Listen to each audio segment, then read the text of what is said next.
오늘 본문 말씀은 솔로몬 왕이 천문학적인 액수를 가지고 노동력을 갖추어서 이제 성전을 짓기 위한 준비를 하는 모습을 그립니다. 이 솔로몬의 성전은 들어간 재료값만 해도 지금의 돈으로 대략 4 billion dollars, 엄청난 가치를 띠고 있는데 이 역사학적인 가치까지 더하면 셀 수도 없는 가치의 성전을 짓고 있습니다. 이 성전을 짓기 위해서는 물질뿐만 아니라 노동력뿐만 아니라 사람의 수고와 지혜와 그리고 행정력, 이 모든 부분이 필요가 되었습니다.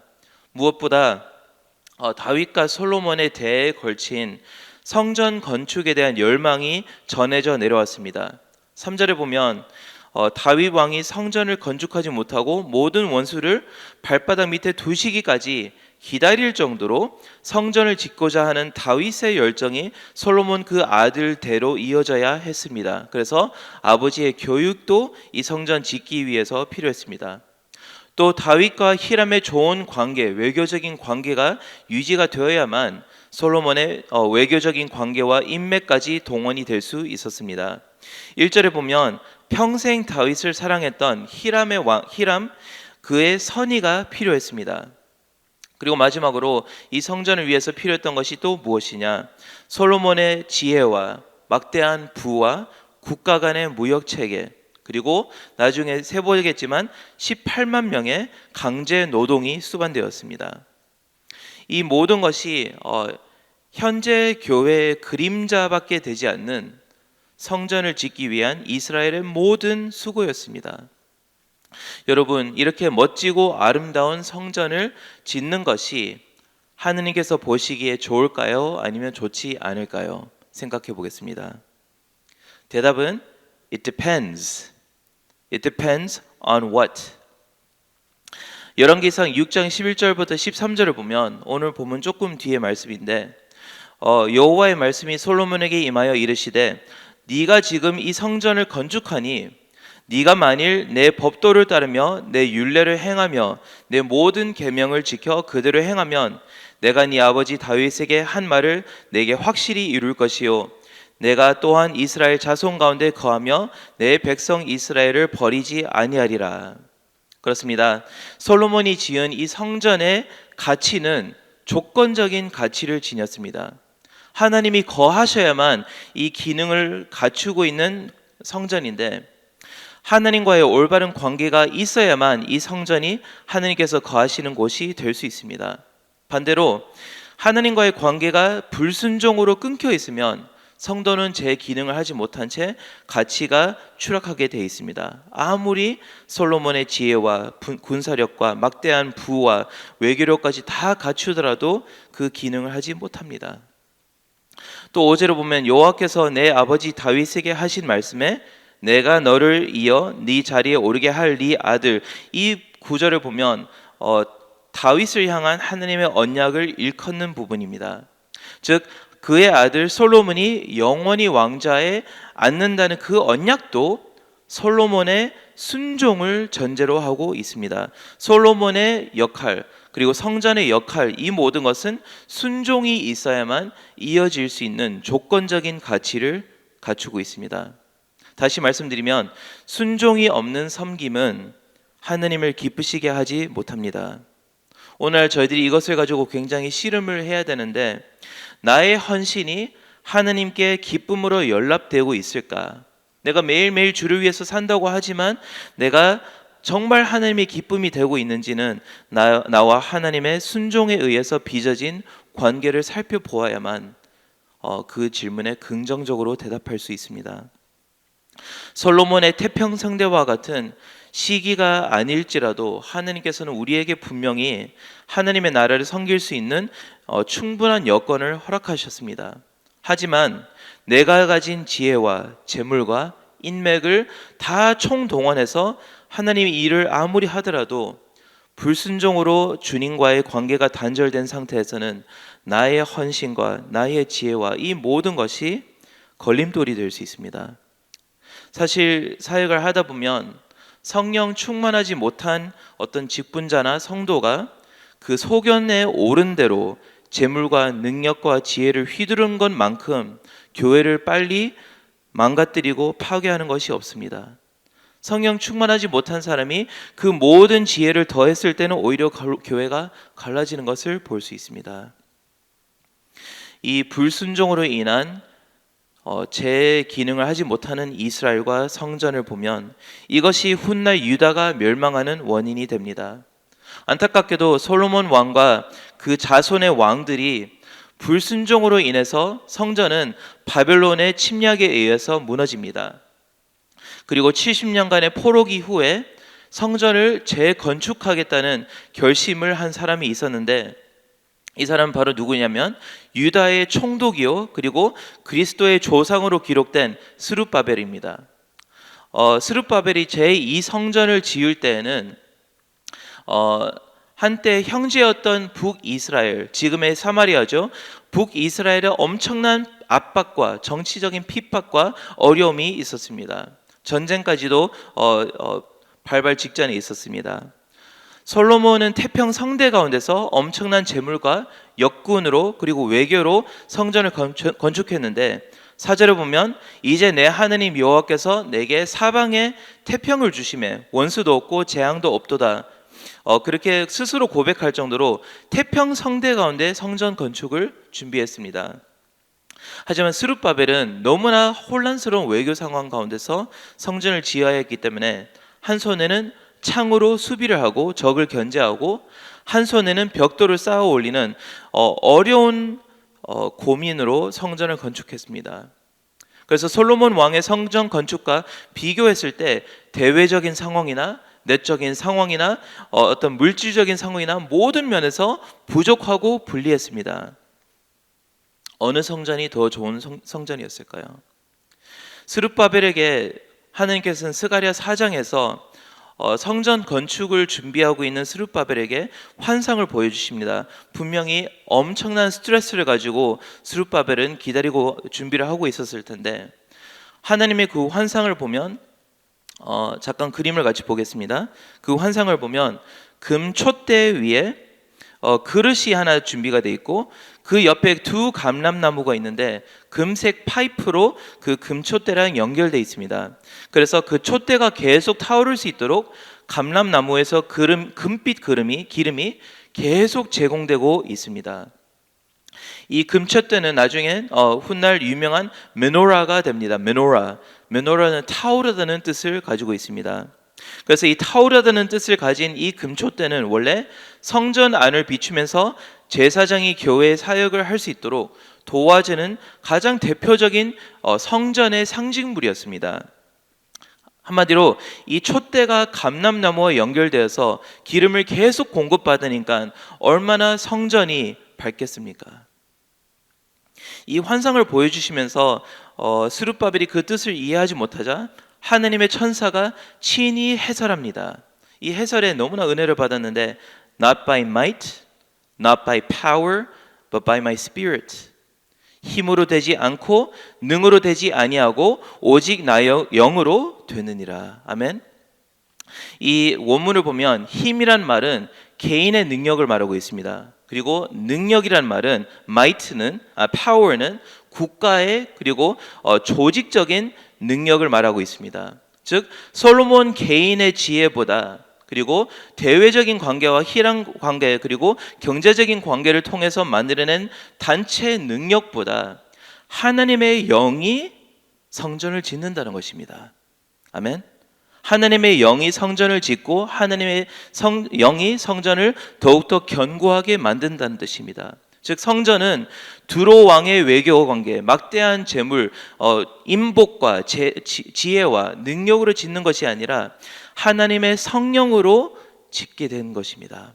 하나님의 영과 연결되어 있으면 그 연결된 사람이 성전을 짓는 사람이 되겠습니다. 따라하겠습니다. 교회는 하나님의 영으로 짓는 것입니다. 아멘, 아멘. 우리의 수고와 우리의 지혜가 필요하지만 하나님의 영으로 짓는 것입니다. 이것이 목회자에게 얼마나 큰 위로가 되는지 모릅니다. 때로는 사역을 생각할 때 되는 것이 없습니다. 그래서 이 사람 도와달라고 했다가 저 사람 도와달라고 했다가 내 모자란 지식으로 뭔가 시스템을 갖추어 보았지만 되는 것이 없을 때 하느님께서 약속하시는 것이 무엇이죠? 나의 영으로 하라, 기도하라, 성령 충만하라, 말씀 읽어라. 그래서 참으로 교회는 초능력적인 하나님의 단체이지 우리의 단체가 아니고 우리의 조직이 아닙니다. 다시 질문하겠습니다. 솔로몬의 성전이 나을까요? 아니면 스룹바벨의 성전이 나을까요? 스룹바벨의 성전은 하나님의 영으로 제2성전을 만들었지만 그 성전을 올리고 봉헌식을 했을 때 그 예전의 영광과 화려함에 비해서 너무나 초라해서 첫 번째 성전을 기억했던 사람들은 제2의 성전이 올라가는 봉헌식을 보면서 탄식의 눈물을 흘렸다고 합니다. 너무나 초라했기 때문에. 하지만 하느님께서 학개서 2장을 통해서 약속하십니다. 이 성전의 나중 영광이 이전 영광보다 크리라. 만군의 여호와의 말이니라. 내가 이곳에 평강을 주리라. 만군의 여호와의 말이니라. 만군의 여호와의 말이란 것을 2번이나 강조할 정도로 하느님께서는 이 부족해 보이지는 성전을 사용하겠다고 약속하십니다. 나중에 영광이 이전 영광보다 더 큰 성전, 이 성전은 지금 어디에 있을까요? 프랑스의 그 화려한 노테르담 성전일까요? 아니면 여의도 순복음교회일까요? 아닙니다. 저희들이 그 화려한 하나님의 성전입니다. 아멘. 현실 감각이 없을 수도 있겠지만 이 화려했던 솔로몬의 성전보다 내가 하느님 앞에 더 귀한 성전입니다. 즉 성령의 충만함으로 그 금관이 내게 꽂혀서 기름을 공급받고 있는, 영원히 불타오르고 있는 내가 이 세상을 밝히는 하나님의 금촛대요 오늘날의 성전이라는 것입니다. 아멘. 사도행전 2장을 보면 또 그 그림을 보겠습니다. 타오르고 있는 그 문호라를 생각하면서 이제는 교인들이 성전이 되어갑니다. 성령이 거친 바람 소리와 함께 불의 혀와 같이 내려와서 제자들의 머리 위에 머무르는데, 이때 기름관에 꽂힌 금촛대들이 전부 다 여기에 모여 있습니다. 성령 충만한 성도가 성전으로 탈바꿈되는 역사적인 사건입니다.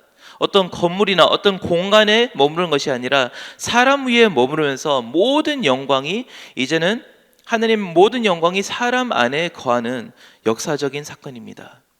그래서 하나님의 영이 이제 십자가의 피로 순결해진 내 안에 머무시는데 내가 얼마나 영광스러운 하나님의 성전입니까? 저는 그런 성전이 될 수 없어요, 목사님. 저의 모습을 보세요. 작고 초라한 나의 모습을 보세요. 예전에 솔로몬의 시대에 그 성전에 비했을 때 나를 보면 죄로 얼룩진 나의 모습을 보고 나의 삶이 어떻게 주님이 성전이 될 수 있을까요? 솔로몬 왕의 그 금으로 도배된 그 성전이 내 마음보다 하느님께서 머무시기에 낫지요. 천만의 말씀입니다.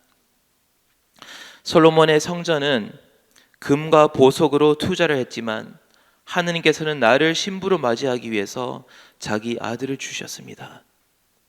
제1성전은 금으로 도배한 후에 보석으로 채워 넣었지만 제3성전인 우리는 교회는 예수 그리스도의 피로 덮으신 후에 성령으로 채우셨습니다. 비교할 수 없는 천문학적인 하나님의 투자가 들어간 것이 나라는 존재입니다. 나를 교회로 삼기 위해서, 나를 교회로 만들기 위해서 하나님 삼위일체의 하나님의 수고를 보시길 바랍니다. 솔로몬의 돈으로 살 수 없는 구원을 내게 주셨고, 솔로몬의 군사력으로 당할 수 없는 사망 권세를 이기게 하셨습니다. 솔로몬의 지혜가 뛰어넘을 수 없는 성령의 지혜를 내게 주셨고, 이제는 나라는 이 성전을 하느님께서는 그의 영으로 지으셨습니다. 나를 향한 하나님의 그 특별한 그 투자와 그 희생과 그 값을 생각했을 때 우리는 감격할 수밖에 없습니다. 사랑하는 여러분, 우리를 향한 삼위일체 하나님의 열심이 보이시나요? 그것은 눈에 넣어도 아프지 않는 하느님의 자녀이기 때문에, 영으로 낳은 주님의 신부이기 때문에 우리가 성전의 역할을 오늘도 감당할 수 있습니다. 아무리 부족하더라도 우리는 주의 자녀의 명칭을 받고 있습니다. 사랑하는 여러분, 이제 적용을 하겠습니다. 이민 사회에서 믿음을 지키는 것도 어려운데, 나 개인의 구원을 보장하는 것도 어려운 것 같은데, 하물며 하느님의 성전에 어울리는 거룩과 신앙적인 열심을 지키는 것이 얼마나 힘들겠습니까? 오늘 새벽에도 하느님께서 우리에게 메노라, 타오르라고 명령을 하실 때, 불타오르라고 하느님께서 말씀하실 때 어떻게 이 말씀을 적용하고 반응할까요? 첫 번째, 나의 피와 땀과 노력과 재능으로 교회를 섬기는 것은 너무나 귀중한 것입니다. 하지만 하나님은 그것으로 성전을 짓지 않습니다. 주님과의 관계가 없으면 금세 타오르다가 꺼지는 촛불의 심지와 같이 수명이 짧은 섬김을 하고 상처를 남기게 되는 섬김을 하게 됩니다. 그래서 첫 번째로 저희가 적용해야 될 것은 순종으로 주님과의 관계를 회복한 후에 나의 모든 달란트를 주님께 쏟아붓는 것입니다. 아멘. 아멘. 두 번째로 우리가 꺼지지 않는 메노라가 되기 위해서는 말씀과 기도와 그리고 복음의 체험적 신앙, 이 세 가지가 동시에 있어야 합니다. 말씀이 없으면 신앙의 불을 유지할 기반과 내용이 없습니다. 또 기도를 해야 되는데 성령님과 교통하는 그 기도가 나의 기름이고 나를 촉촉하게 만드는 기름인데, 이 기름 없이는 까맣게 타버립니다. 즉 메마른 지식으로, 성경에 대한 지식으로 가득 찬 율법주의자가 됩니다.